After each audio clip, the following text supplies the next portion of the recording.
my trip to Tennessee, like she's been great on the reactivity scale.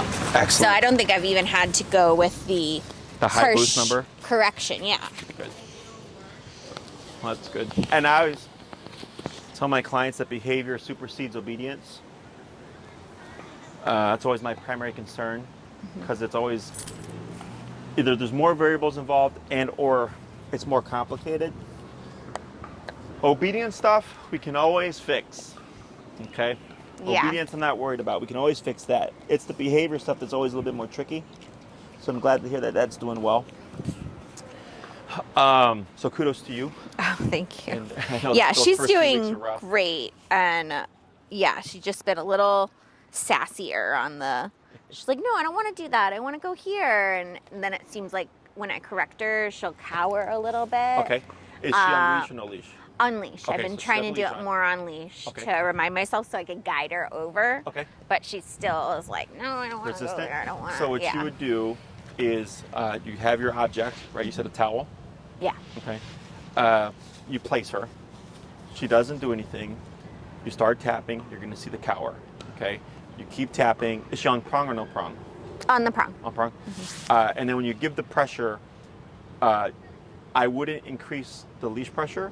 I would gradually increase the remote pressure. Okay. Okay. So she's going to just think the more I resist this, the higher that goes up. Okay. Now she already has a reference point because she's felt the full scope of the collar. So if you're at 25, 30, 35, and you're just giving a little bit of help, okay? If you end up pulling her at this point, you're doing a bulk of the work, okay? We want her to mentally decide, I want to go to this object so I can turn off this pressure, okay? Yeah. 35, 40, 45, 50. Eventually you might get a butt, and then she'll go, and then if anything, she'll probably hold it for a really long time because she's like, okay, well, I tried to resist, and this is what happened. So now when she's actually on the object, she's like, well, I don't want to be corrected again, so I'm going to stay within the perimeter. Yeah. Does that make sense? Yeah. I've seen it before. It's not uncommon.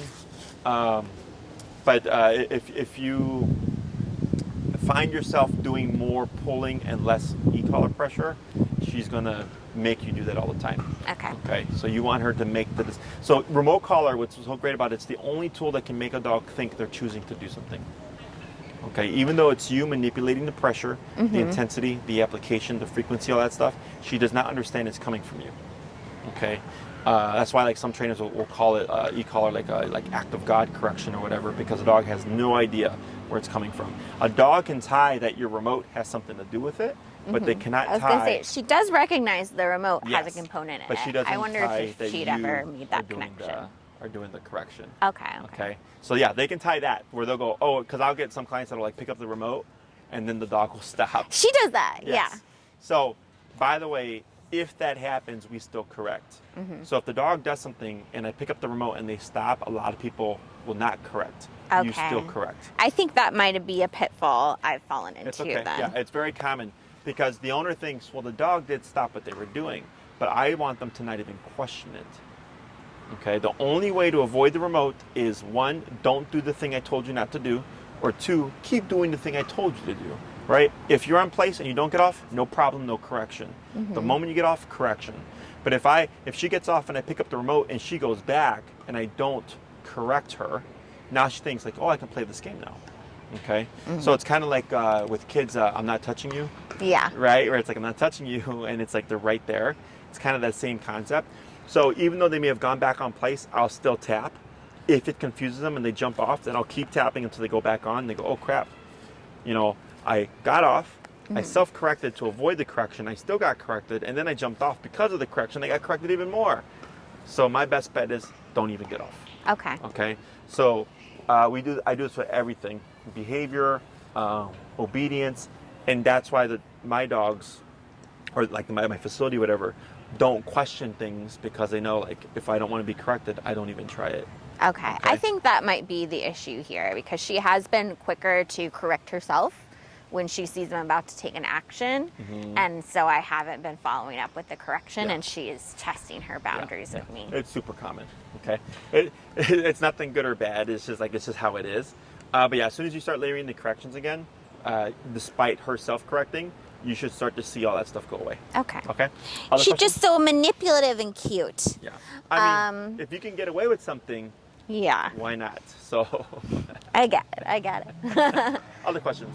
I think that was the big one, is that I've just seen that behavior a little bit more this week. Okay. But we've been doing the longer, stints where I have like my morning working session, and then I let her break for a little bit, and then I have my afternoon working session. Yep.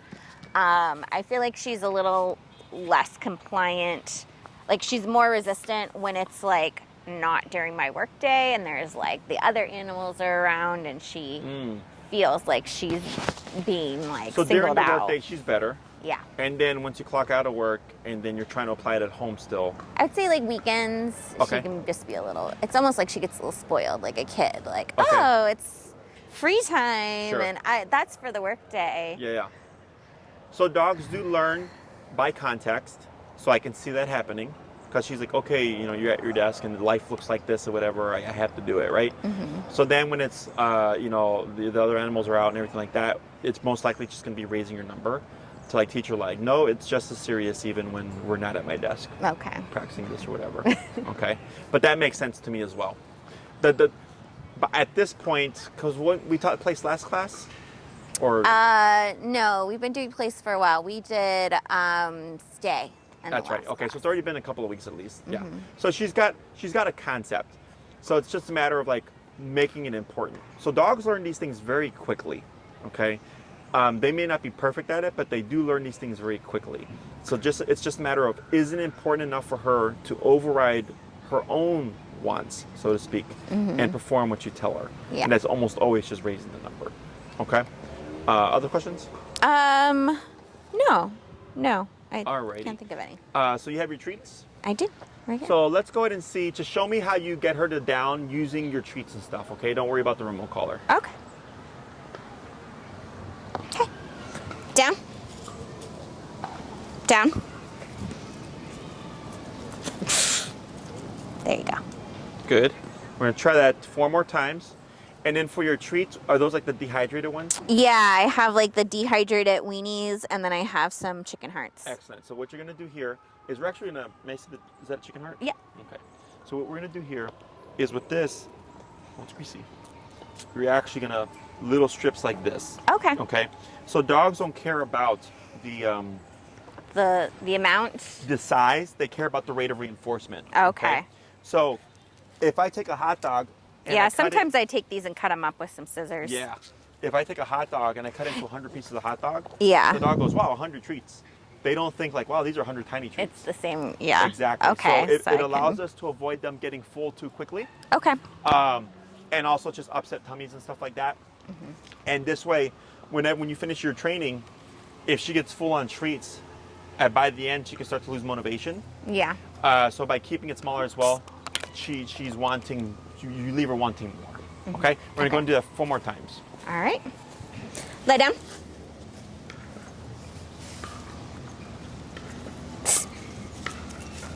Lay down.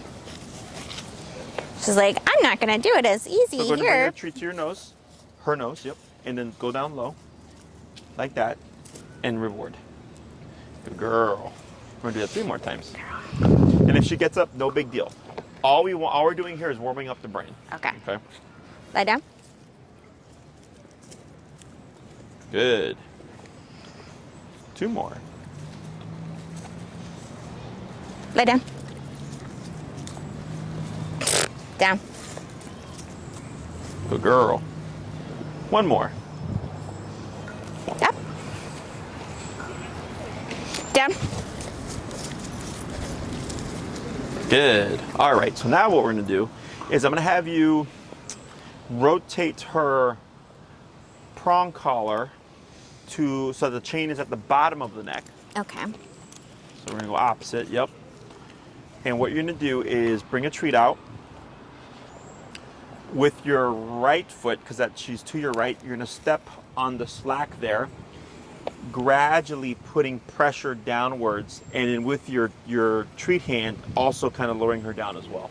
So say that one more time. So on my right foot? With your right foot, you're going to step on that little bottom part, and you're going to pull up here to start to put tension on the back of the neck. Okay. Oh, like this. Until she feels that she starts to feel it a little bit more. Okay. A little bit more. A little bit more. There we go. Now use your treat going down to help her go down. Like that. And then reward. Good girl. Okay? And we're going to do that 4 more times. We're going to release. Good girl. Up. Okay. And then So- step on the leash up. And then take up the tension. Yep. Down. Good. 3 more.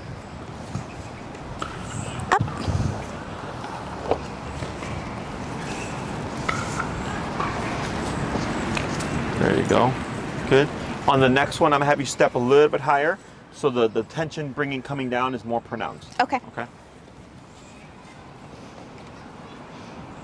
Yep. That. More. Right there. Yes. Good. And reward. 1 more.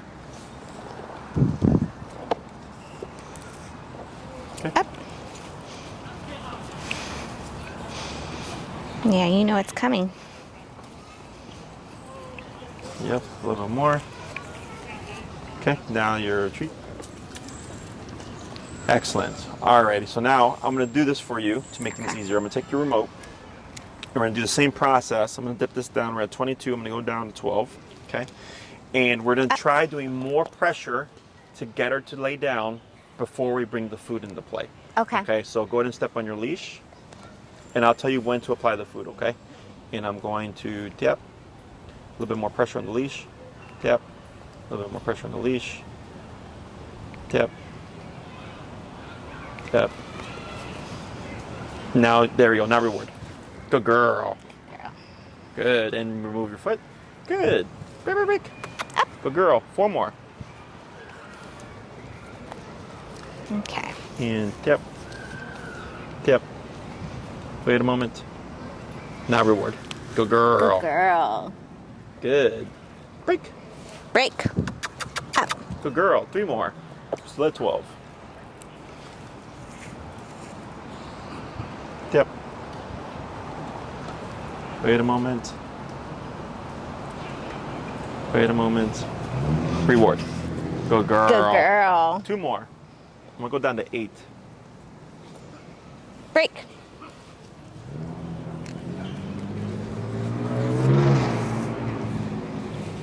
Tap. Tap. Tap. Tap. Tap. Bump it up. Let's go to 10. Good girl. Reward. 1 more. Break. Good.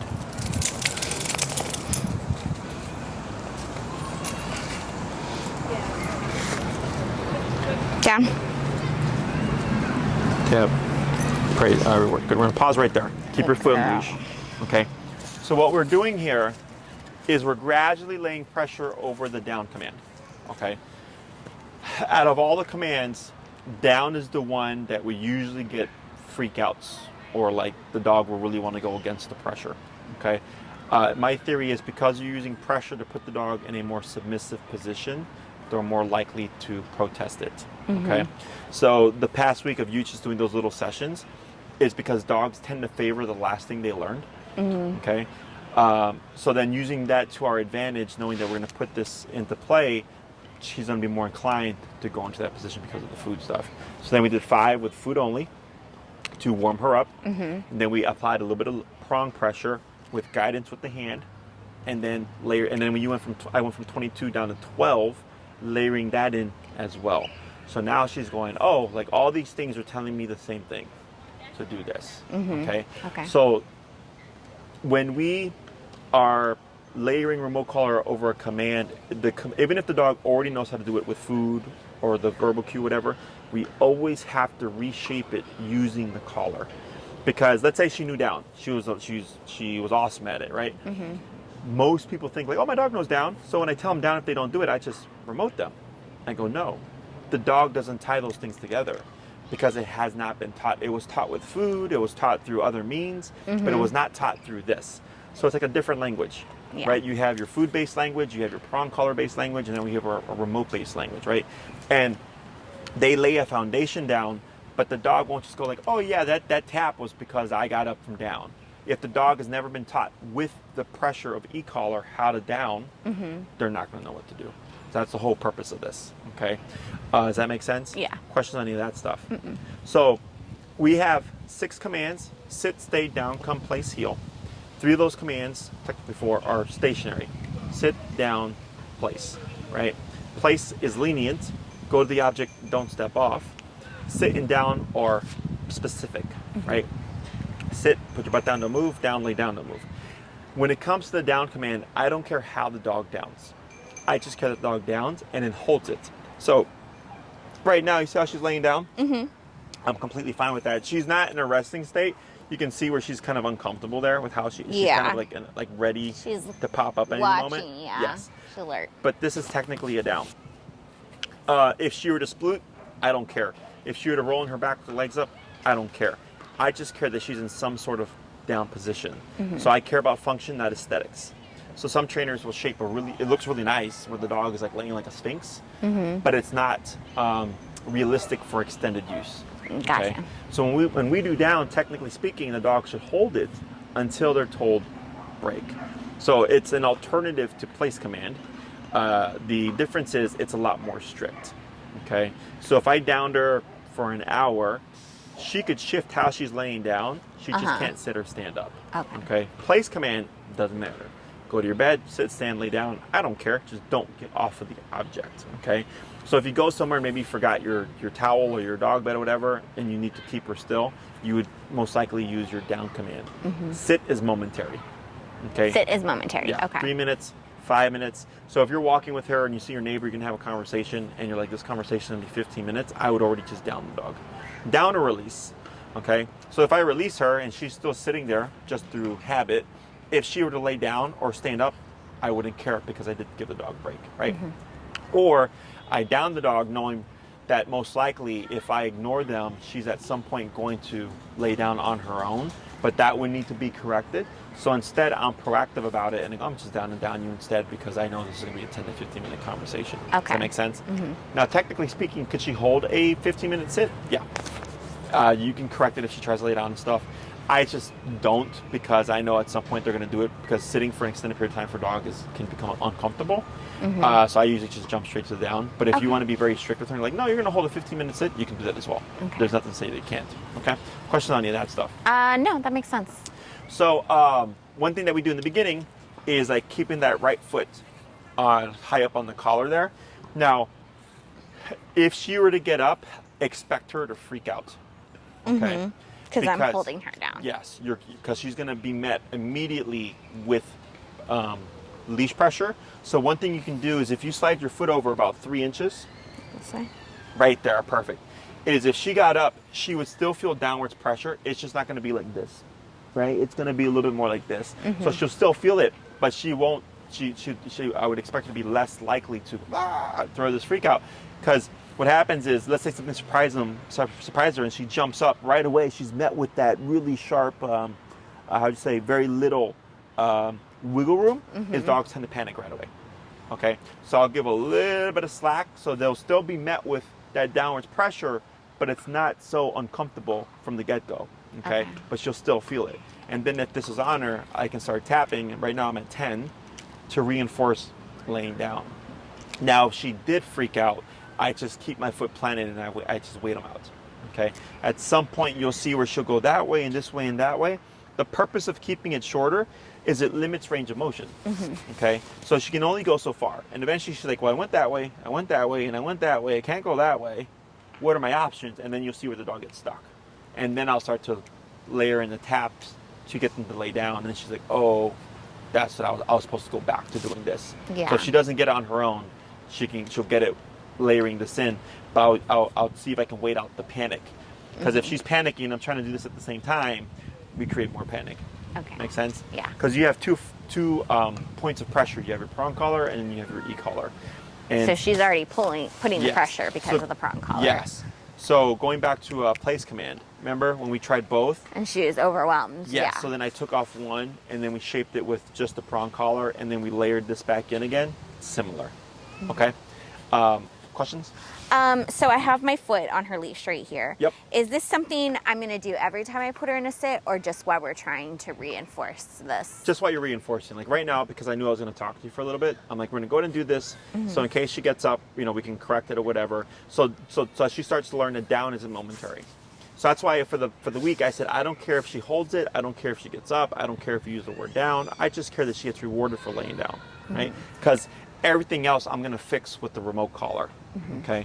So now we're actually practicing lay down and don't move. Okay. And it's been about 5 to 8 minutes at this point. Okay. So down is meant for extended use. Sit is for short term. Correct. Would you say would you say is the max for for sit? 5 minutes? For sit, I would say before like a dog starts to get uncomfortable, it's usually like 5 to 8 minutes. And I mean, I've had times where I'll talk to a client and their dog will be in an auto sit or something, and I'll hit like 15 minutes. Yeah. And we will correct the dog for like laying down and stuff.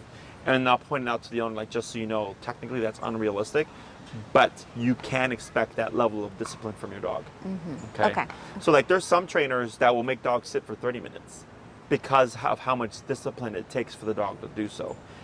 I don't do that because I get disciplined through this. I just do high level corrections, like for the reactivity stuff. So there are certain things that we can use to our advantage, but because we have the power of pressure, as long as I can get a good correction in, I'm going to stop the reactivity anyways. Okay. Other questions? Nope, that was it. This is okay. Yeah. Good. And she has still been practicing the avoidance. Like crossing over and stuff? Yep. Okay. But no outbursts, no reactions. There's a She's little been doing sniff there. great. That's good. Excellent. So go ahead and tell her break. Break. Yep. And then what we're going to do now is you're going to repeat the exercise, but you're going to cue down first. Okay. Now, are you going to say down or lay down? I'm just going to say down. Okay. So make I sure have the habit of lay down, Yeah. but I think down's sufficient enough. Okay. Just be mindful, because sometimes clients will use down, like for example, when their dog jumps on them.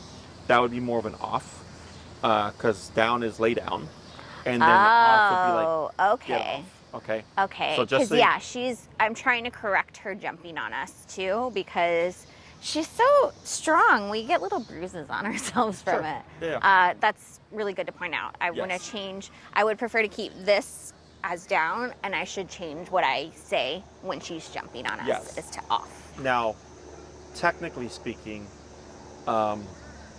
if you don't want her to jump on you uninvited, you would correct no off. We would not cue off. Okay? Because remember, your dog can technically perform the behavior until she's given the cue. So if she jumps on you 3 to 4 times and then you say off, she goes, oh, I can jump on you 3 to 4 times. Okay. If you're wanting, don't jump on me unless I give you permission, then when she jumps on you, you would just correct automatically, either through leg bumps, knee bumps, your remote collar, bonker, whatever it is, the moment she jumps. Yeah. Okay. So like, I'm a big fan of the knee bump. Have you done the knee bump before? That's normally what I do with her is I try to block her from actually getting to me, partially because you've got some sharp nails, girl. And cutting them has been, I need a professional. So when it comes to the knee bump, you're not trying to block her. You're literally trying to knee her. Okay. So remember, dogs are physical creatures. So like, for example, I had a client yesterday, or not yesterday, the Saturday, and her dog, we're doing recall, like was like barreling into her and then jumping at the last point, like, and she was like almost knocked down. And I said, the next time your dog does that, you're going to just pop him with your knee. She did it one time and he stopped doing it. Yeah, I feel like I've had more success with the other dog because he's bigger and it's easier to right in the chest. Her, it's harder. Do you have any recommendations otherwise? When does she jump on you? When you enter the home? When I enter the home, when we're going for a walk, when she gets really excited and she wants to just play, we have a little joke. We go, stick 'em up. And she jumps up with her paws. And so that's like us inviting her to do it. Okay. But I want to be more intentional about like what's okay and what's not. When you invite her to do it, that's when you use your cue off, because you're saying now you're allowed to jump on me. And then it would be technically unfair to randomly just correct the dog when you decide you're done. Yeah. Does that make sense? So when she does it on her own and you don't want it, you just correct. if you've said stick them up and you've created this game where she's jumping on you, and then you decide, okay, now we're done, then you would have to cue off to let her know end of the exercise. Okay. See how that works? Yeah. So it's a tiny like little concept, but that's what helps dogs understand like our world of like, because them jumping on us in their mind is not technically a bad thing. Yeah. Right. But like you said, her nails or whatever, or I get bigger dogs that can knock people down. So I'll tell them like, you never want the dog to do it on their own choice. But if they're invited, that's perfectly fine. But then because you invited them, like let's say I said, I don't want the dog on the couch, right? Only when I invite them. So then I go up, right? I say up and the dog hops up. The dog knows when I hear the word up, I can now be on the couch.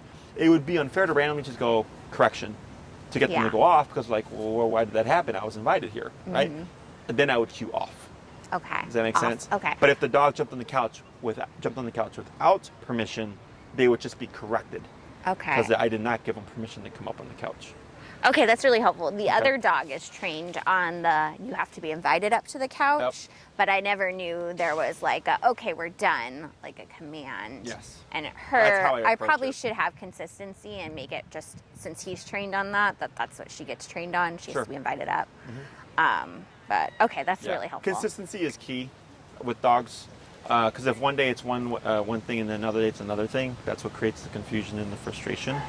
And then so whenever you want to eliminate something, it's correction, no warning. So like the reactivity, we never said no, we never said we never said stop. It was just harsh correction, right?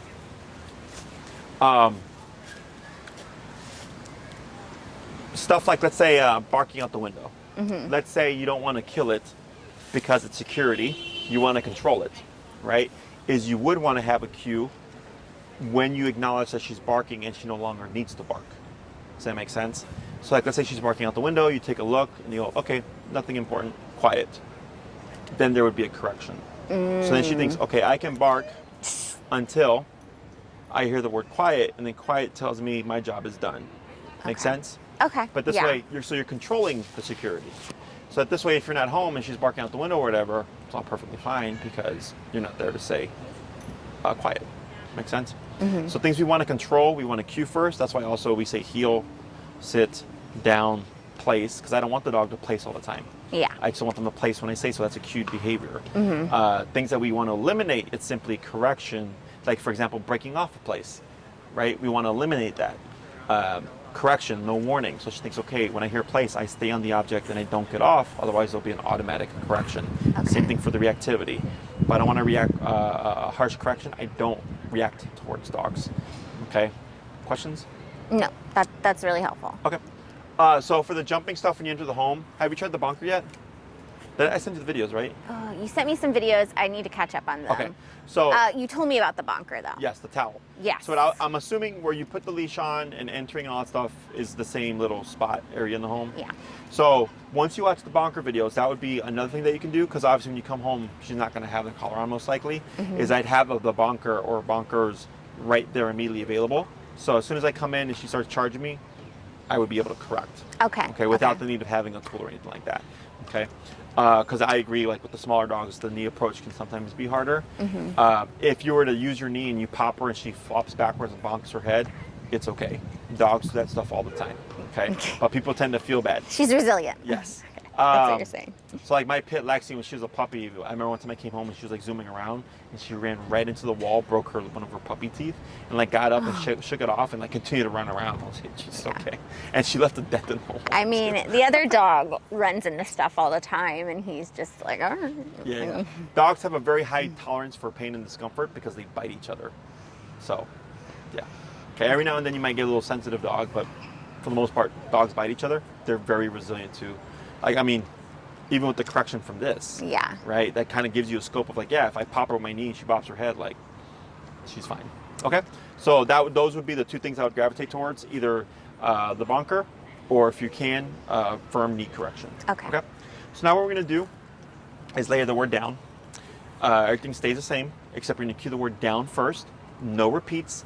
And if anything, we're going to use what we just did to make it happen. Okay. Okay. And then you won't need your treat already. We're going to make it happen first, and then the reward comes after. Okay. Okay. So whenever you're ready, go ahead and cue the word down. Down. Wait a moment. Tip. Tap. And do I put my foot on here? Like that. Yep, there you go. Good girl. Good. And then break. Break. Good. 4 more. So I just say the word first. So go ahead and circle around to reposition and reset. Don't worry about heel. There we go. There you go. Good. And then wait a moment. When you're ready. Down. Tap. Tap. Now reward. Good. Break. Good. 3 more.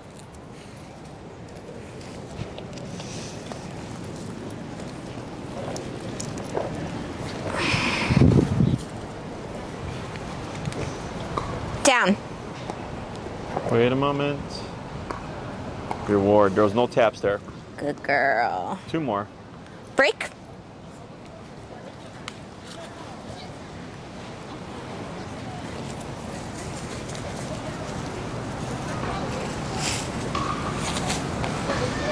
Down.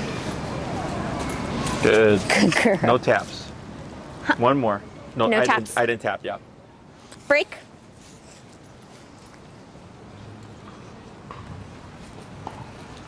Down. Good. And we're gonna pause right there. So you see how she's doing it consistently now? Mm-hmm. Why do you think that is? She now has better understanding of the expectation. And what else? She doesn't want the Exactly. We have pressure. yeah. Okay. So like I have a board and train right now. She had done previous training with like positive reinforcement only, and wasn't listening to anything. Okay. And then as soon as I started layering in the e-collar, all of a sudden dogs started. Oh, I remember all that Exactly. stuff. Yeah. So, so in the beginning we started with the food, then gradually just layering in pressure, so she started to sync all these things together. So now we were layering in the word. The first 2 I had to reinforce with the tap, but because we did the foundation of layering the different points of pressure, she's connecting the dots. Okay. So the first one was really good because she wasn't looking at you; she was paying attention to the dog over there. You cued the word down. She needed a little bit of motivation, but she ultimately did that. Okay. So, and kudos to you because a lot of people try to get the dog's attention first before they give the command, and you just gave the command, which is exactly what we would want to do. Okay. We do not need her to be looking at us in order for what we say to have any impact on her. Okay. So because realistically speaking, she's not always going to have eyes on you, right? So I'm not against verbal cues not verbal, visual cues, but for me, they're not the most functional because the dog's not always going to be looking at you. Yeah. Which is why I always do verbal cues. I want everything on the verbal cue. The only visual cue that I really do is if I recall the dog and they're coming to me is those 3 steps back, but that's because the dog's already coming to me and I just want to make sure that they have a target. Okay. Otherwise, I don't do. Like one of my biggest pet peeves is when I see people go down. They go like this. I go, we don't need to be that dramatic. Just down, okay? And then make it happen through this. Okay. So the second one that we did, you cued down. I tapped like 2 to 3 times, and she started to lay down even without you stepping on the leash. That's also really good because remember, at some point, if she's off leash, your only line of communication is going to be the remote collar. So now, if I down her. And then 15 minutes later, she gets up and I tap her. Ideally, she would just go back down again. Okay, because she's going, like kind of a place. If she breaks off place and I tap her, she'd just go back to place. The tap should always send the dog back to what they were doing before the correction. Okay, which is why it's so important that we layer this in over everything that she's being taught, because she understands like, okay, like I'm being tapped because I broke from down. I'm being tapped because I broke from sit, blah, blah, blah, blah. Make sense? Yeah. Questions? No, that makes complete sense. So now we're going to do the sits, okay? So you're going to cue the word sit first, and then we're going to see what she does. If she pops up, great. If not, I'm going to start tapping, and if she doesn't respond, I'll tell you when, but you, as I'm tapping, you would lightly pull up to bring her to a sitting position. Once she completes it, good girl, and then we would reward.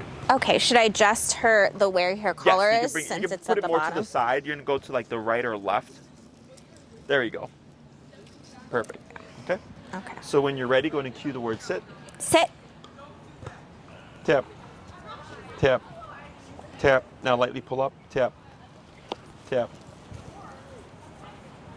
Tap. Tap. Wait a moment. Relax. Good. And reward. Good That's a girl. big one. Okay. When you're ready, down. Down. Good. Reward. Good girl. Couldn't get that one off. Keep the smaller ones.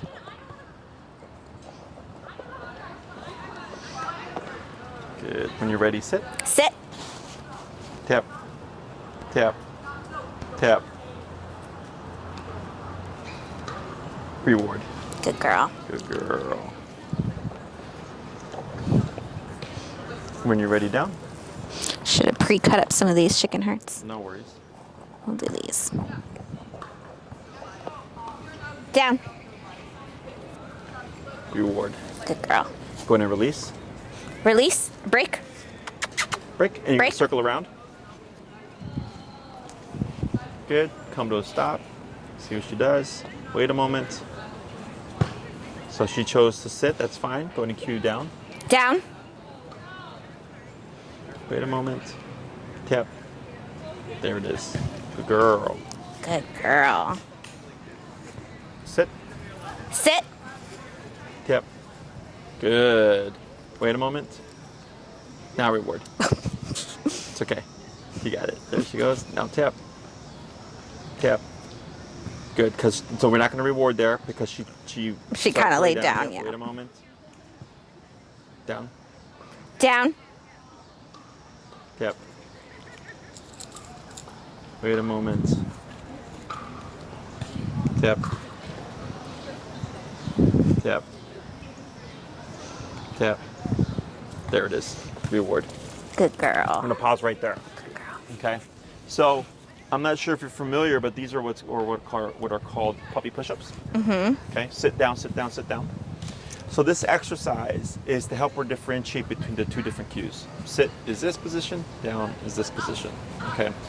When we do this exercise, the dog also tends to become presumptuous, and you'll see her go into sit and automatically start laying down because she's thinking that's going to come next, or vice versa, or she'll be in down but then start to pop up in a sit.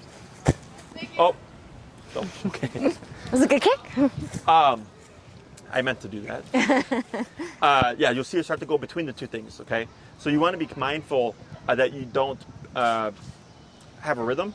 Down, sit, down, sit, because she will pick up that rhythm. Mm-hmm. So what we do is we change the length of time between each command, okay? And then sometimes I'll do down, sit, and then it'll be down, sit, then it might be down, sit, down, or it might be sit, down, sit, right? You're changing how many do within in a row. Because if you always do down, sit, down, sit, down, sit, down, sit, down, sit, down, sit, you're gonna just start to see her going up and down. Okay, Yeah. she's picking up on the pattern. So here we're helping her to clarify sit between down. We're helping her learn that if she assumes the next command and starts to automatically down and or sit, it's going to be met with a correction. Mm-hmm. So for her to really listen to the cues and to wait until the next command is given. Okay. So on one of the sits, I think it was more so because the treat fell to the ground, but she started to lay down and we tapped to correct her back into a sitting position. Mm-hmm. So she's like, okay, I was in a sit, I was rewarded for the sit, and then I decided to lay down, I got corrected for laying down, I went back to the sit, correction stopped. Make sense? So like right now, she's in a down. If she were to start to get up for a sit position, I would correct her to bring her back into the down, but we would not repeat the command. Okay, so I'm not a big fan of repeats. Okay. The only time I ever repeat is if I think the dog didn't hear me. Okay, and usually you can tell because they'll look confused. They'll look like they'll look kind of panicked. Then I'll repeat it, and then help them through it. Otherwise, I give the cue and then just make it happen through pressure.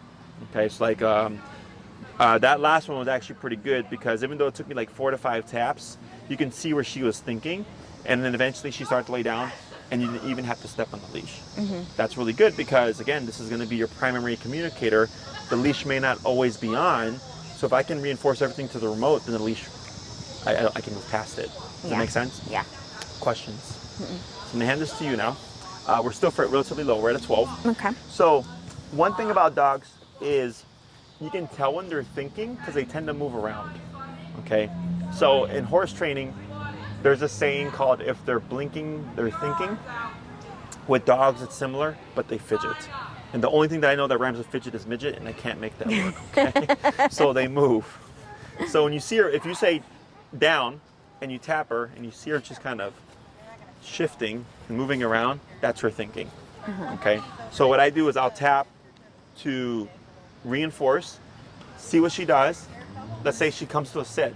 Oh, that's wrong. Tap again, and you'll see her move. Maybe she sits again and goes, oh, that's wrong too. I tap again, and she goes, oh, correct. Yes, reward. Does that make sense? Yeah. So I don't keep the pressure on. I'm watching her. I give a tap to say, that's incorrect. That's incorrect. That's incorrect. That's incorrect. And eventually she goes and then goes to lay down. That's correct. Now a reward. Okay. Make sense? Questions?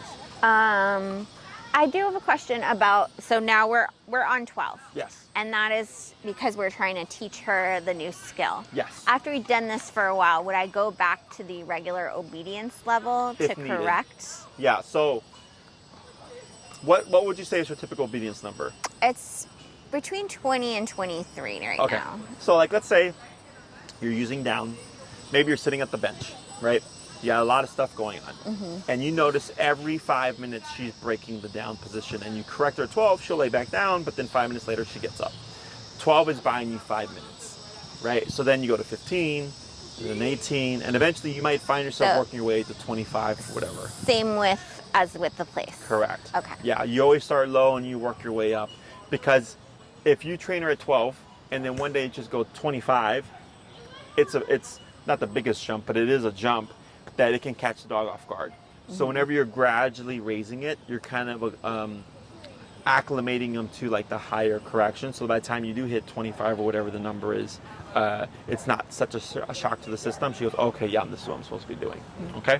And then once you hit that, and with down, I tend to, even if your number goes higher, I tend to always go a little bit lower. So like, let's say it's 25, and then I'm doing a session with her, I might be like at 20, 22. Okay, because higher numbers make dogs move. So a higher level correction from the get-go might pop her out of the down. Okay. Okay, it'll push her away from it. So then I'll be a little bit lower, just so that it's not just, again, like a shock to the system. And eventually, once she really knows it, it doesn't matter. Okay, but when we're doing like heel or like recall stuff, we could do higher numbers because we want the dog to either match our pace or come to us faster.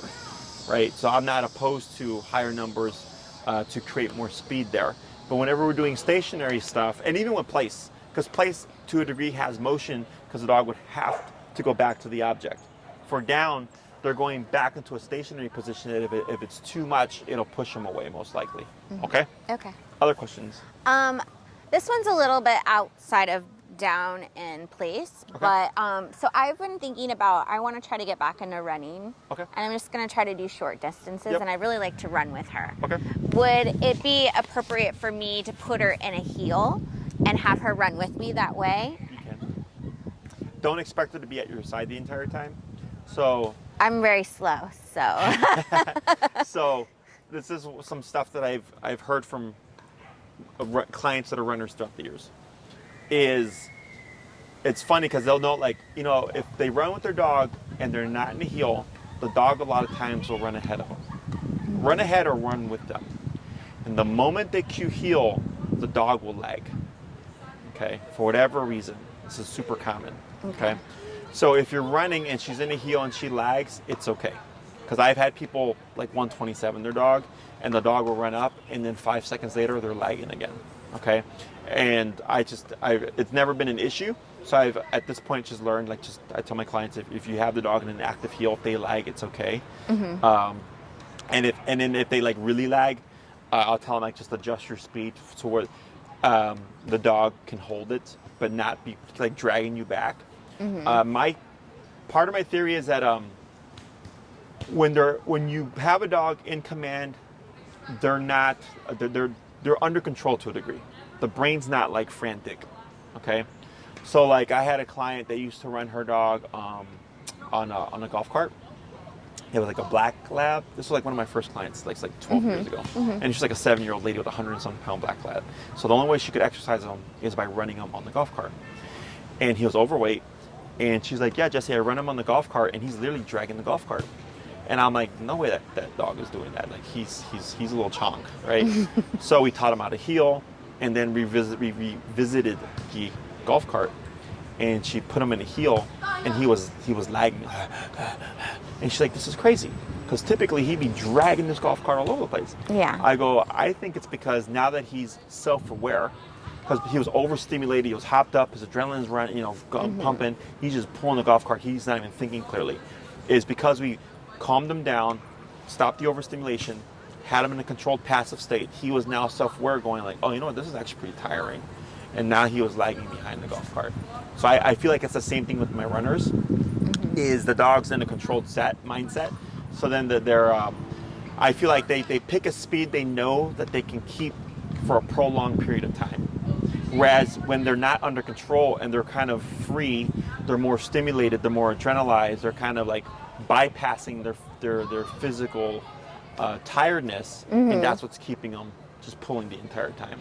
It's almost like they have a little adrenaline. Like when a human has adrenaline, you don't really how tired you are. Exactly. And okay, that makes a lot of sense. Okay. Do you think it would be too premature to layer that in? Like the running? Yeah. What I suggest in the beginning is you walk a block, run a block.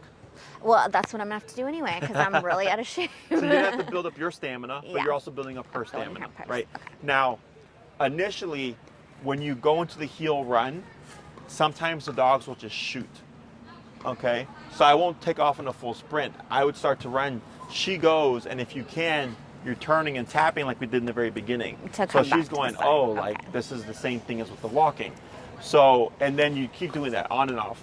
And eventually, you start to go walk a block, run 2 blocks. Walk a block, run 2 blocks. And it's walk a block, run 3 blocks, right? And you're building your stamina and her stamina at the same time until eventually you can just go for a full run and then she just holds you. Okay, so it sounds like it's almost better to have her, while I'm building up my stamina, just to have her do it with me. Yeah. Yeah. I mean, I just want to give her more exercise, and I know I need exercise. Sure. So it's like, why don't I take her with me? Yeah. No, it's a great, I'd say, outlet. Like dogs, they're not meant to be in the home 24 hours a day. They're meant to be out. She's not even meant to look like that. She's meant to be a wolf or a dingo or a coyote or whatever, right? This is all man-made, manipulated stuff. So she's meant to hunt for her food, and even the humans, right? Like we're not meant to like go to Trader Joe's and like grab food from a freezer and stuff like that. We're meant to hunters and gatherers. Meant to we had a lot more activity in the past, but modern convenience has afforded us this. Same thing for dogs. Like they're meant to be hunting for their food. They're not meant to eat every day, guaranteed meal. Sometimes even with humans, like if we had a failed hunt, there was no food, right? If there was a failed crop, there was no food, right? But all these things have given us this convenience to have these kind of guarantees. So dogs are definitely capable of a lot more exercise than we think they are. So, okay. Okay. Other questions? No, that makes sense. So she's been holding that down for at least 10 to 15 minutes now. Okay. So that's really good. So when it comes to practicing the down, because you're working on place as well, right? Is I suggest using them interchangeably. And then if you want, you can do more place work than down work. But once you feel like her place work is really good, then I can do a little bit less place work and more down work instead. Okay. Does that make sense? Okay. Now for down, it's up to you if you want to build it. So like place at some point you'd have her on her place and you could do whatever you wanted, right? Go in one room, out another room, blah, blah, blah, clean, move stuff, do workouts, all that stuff. She's just sitting put still. Down can technically also be built to that level. Okay, it's just a matter of do you want to go through all the same steps as you did with place for the down. Okay. More often than not, when people use the word down or they use the command of down, the dog is right next to them. Yeah. Okay, so as long as she can down right there, which is super easy and it's very simple to reinforce because you just step on the leash, giving just a tiny bit of slack, is you're building it up. No worries. Tap. You're good. Tap. Oh. Tap. Wait a moment. That's the thought. Tap. That's a decision. That's the decision. You see that? And then we ignore this. We ignore this. Yes. Okay. I was like, do I reinforce? I don't care that she lays down like that, but I don't want to get her excited. But you can see when you tapped her, how she had made these little decisions, and then you go, nope, that was wrong, that's wrong, and then eventually she's like, what about this? Oh, that's fine. That's down. That works. Okay. But there was no re-cue, it was all through the remote. That's exactly what I want to see. Okay. Okay? So there's never a rush to get the dog to go back into it. Eventually, once she gets it, you'll tap and she'll just right away lay back down again. Okay? But yeah, most people tend to use down at their side. So it's up to you with whether or not you want to build it to like, no, I want my dog to down and hold it down 20 feet from me or whatever. Okay? Yeah, I feel like I'll probably go more with the down by my side and then place when it's further away. Yep. And this will be nice, like when our neighbors are very chatty, get her in the down position. Sometimes they have dogs, so sure. it's a good way to put her in a place where I And chat. what's nice about the stepping on the leash too is that it lets you know if the dog is actually in the commander or not. Because if she moves, you're going to feel it tugging on your foot. Does that make sense? Yeah. Until you feel like fully confident, like my dog's not going to move. So I have really good awareness because I've been training dogs for a long time. And like I notice things right away and I can hear things. So like when you see me looking around, it's because I think I hear like a dog. And I'm just double checking to make sure that that's not the case. And sometimes it is the case and I have to address the dog. So some things that, like, especially when your dog is fully off leash, it can feel weird because it's like you no longer have that physical connection with them. You no longer have that kind of guarantee of like I can rein my dog in. Is I listen to things like their key tags and all that stuff. So like when I used to walk my dogs off leash in the South Loop, it was my Chihuahua, my Pit, and my Chow Mix, and they all had their name tags. And the name tags, when they were right here, had a certain volume and rhythm and sound. Right. So then all of a sudden, it would get a little bit quieter, and I'm like, something's not right, and there's my Chihuahua peeing on the lamppost.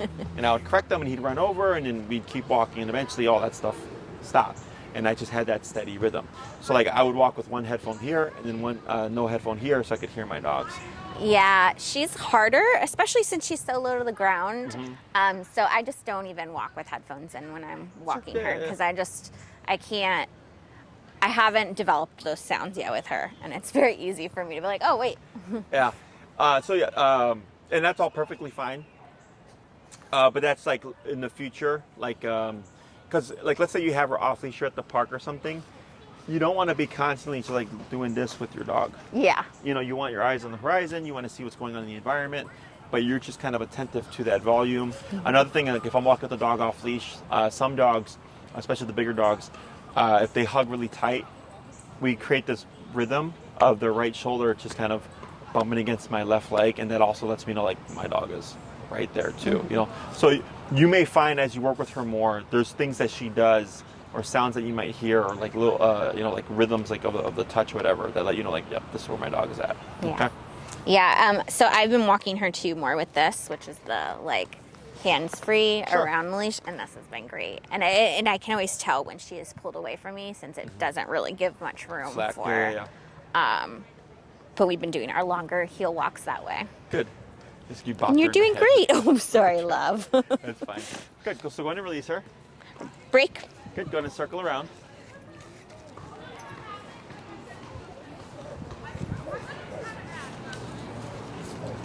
So you see how she laid down here, right? She's expecting me to. Yeah. So this is completely fine because she's not in a heel.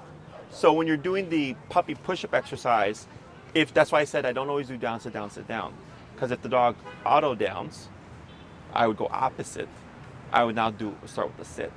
Does that make sense? So that's why I don't do this exercise in the heeling exercise, because I don't want the dog to start downing during the heel.